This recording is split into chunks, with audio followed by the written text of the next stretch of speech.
شاہ محمود قریشی کو جیل سے نکالا، ہسپتال پہنچایا کیونکہ ان کے کڈنی سٹون کا مسئلہ تو بڑھ چکا تھا اور وہ علاج کی سہولت کا تقاضا کر رہے تھے۔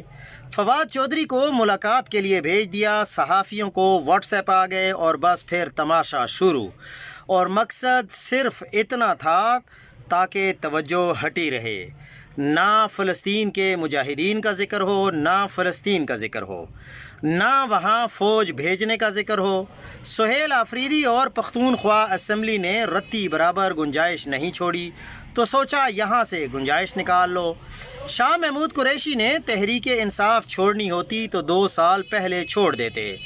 فرض کریں اب بھی چھوڑ دیں تو شاہ محمود کی پذیرائی سوشل میڈیا اور زہریلے جو پی ٹی آئی کے ورکرز ہیں ان میں کبھی بھی اسد عمر سے زیادہ نہیں تھی۔ اب اسد عمر کی کیا وقت بچی ہے؟